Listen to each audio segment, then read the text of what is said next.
Sorry about that, a little technical issue.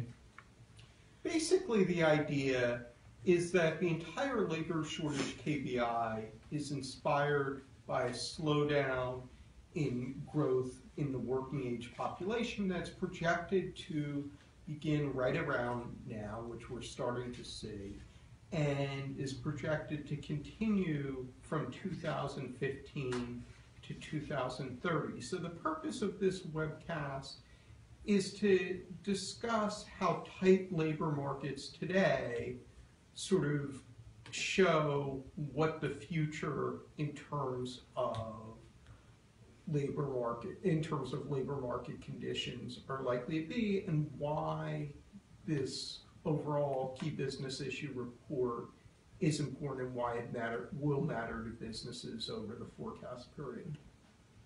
Yeah, and another it's a perfect storm. So in addition to the retirement of the baby boomers, which is causing a very slow growth in the working age population, we also have almost historically low labor productivity growth that is further forcing businesses to hire more and is tightening the labor market faster.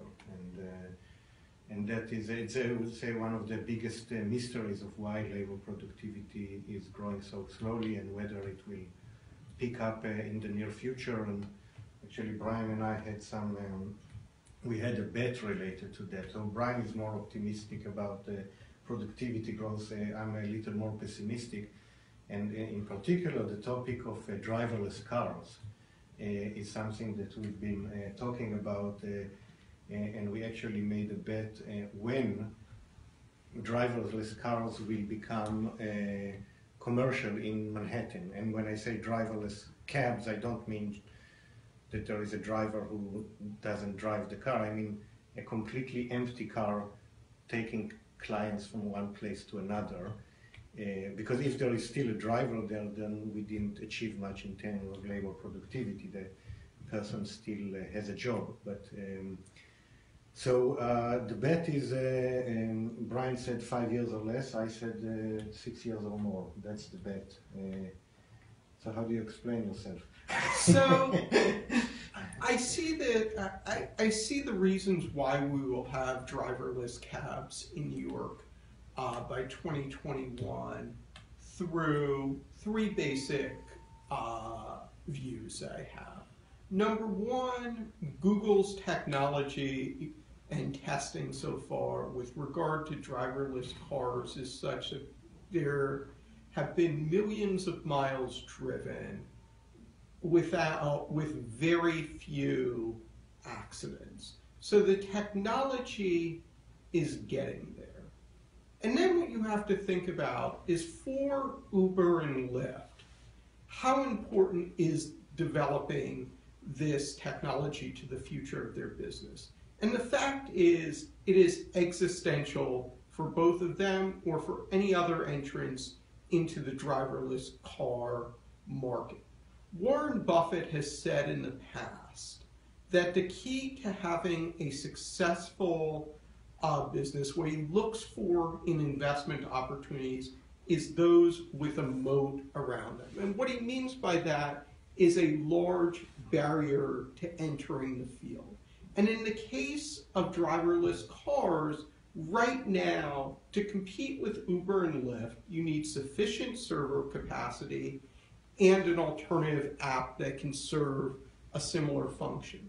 Once you have driverless cars, then at that point, companies are going to need a complete fleet of vehicles in order to enter the market. So that's going to create a much higher barrier to entry, and that's going to create more of a moat. So whoever can get into that space first is going to have a huge advantage. They're also going to be able to horizontally integrate their business. Driverless cabs can one minute be transporting people, the next minute they can be transporting food deliveries. So, do you think New York will be ahead of the curve of other places because of the cab market, or do you see Manhattan as continuing where the rest of the country is going, or a leader in autonomy?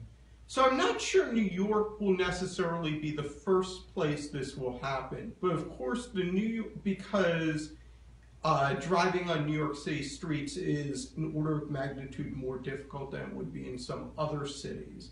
However, I think what Uber has proven is that regulatory barriers can be swept aside very, very quickly when consumers are offered a superior product. And so I think if the technology is developed, it will quickly be adopted by many, many cities, New York among them. And I think we can get 10 robotic cabs into service by 2021 because it is because that would only be at the testing phase, and it is such an existential issue for these businesses. So Gad, why is he wrong? No, I mean, I think a lot of what he says makes sense. Just I don't think it will happen in 5 years. I think more like 20, 30 years. I mean, the fact that we don't have still even one car driving without a driver, I think ever, in any place, is to get from that point to actually have it as a commercial business in Manhattan in 5 years. It looks like a very rapid thing. I mean, we don't even have, it's still illegal in Manhattan to drive and not sit in the driver's seat.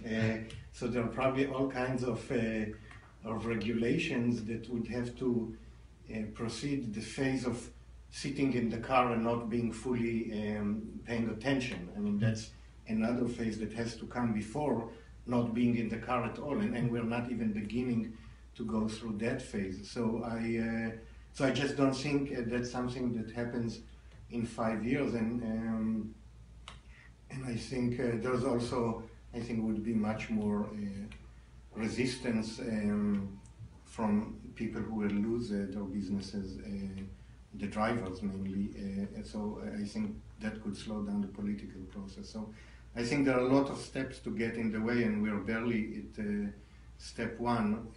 So I don't see it happening in 5 years. So in a broader sense, we are predicting major labor shortages across many industries. How much are we incorporating ideas about automation? And So we're incorporating in 2 ways. One, we're basing some of our work on the projections by the Bureau of Labor Statistics on employment growth in different occupations. And implicitly, when they make those projections, they predict what the productivity growth will be in each industry and therefore in each occupation going forward. So they take into account the potential automation that goes into there. But in addition to that, there is a study by 2 professors from the United Kingdom who looked at each occupation, and they estimated the probability that those occupations will be automated. And we're using this as an extra input into that calculation. And interestingly enough, taxi cabs are one of the, taxi drivers are one of the highest rated in terms of the likelihood of automation in the Frey and Osborne study. So I think we both agree that at some point we'll have automated cabs in the city, but I think this is a real consideration in terms of interpreting the labor shortage report, the fact that when companies are confronted with these labor shortages, they can opt to hire workers at higher wages, or they can try to find other solutions, be it automation, be it outsourcing, hiring people on a part-time or remote basis. So these components of flexibility are very, very important considerations in our labor shortage index. And in fact, these flexibility variables are one of the 3 main groups of variables that are included in the labor shortage index. So they're very important in terms of assessing how likely shortages are to emerge in a particular occupation. And overall, what's highest in the index in the latest report? In general, some of the highest occupations in the whole economy are either in health-related occupations because they're expected to grow very rapidly, and also mathematical occupations which are related to the big data revolution, and there's a lot of growth there without a lot of supply yet. So those are, but that is going to be in our next webcast. We're going to focus on specific occupations, and we'll also talk there about where automation could become a solution. Okay. And so members can go to our website now and join you guys on the webcast that's starting right now. I've been told by the studio that we are about to launch, so we'll see you later. Okay. Yeah.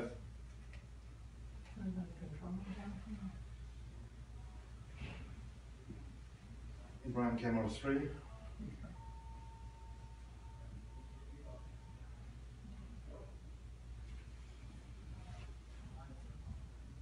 Okay, 40 seconds.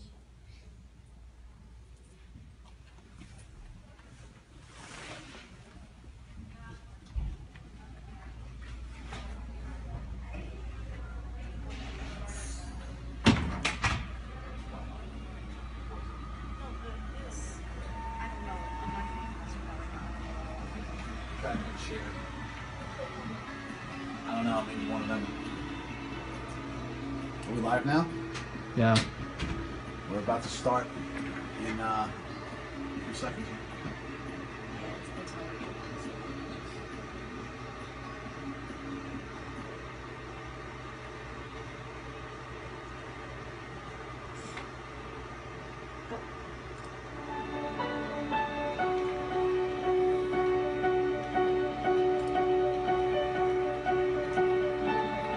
In 3, 2, 1, go.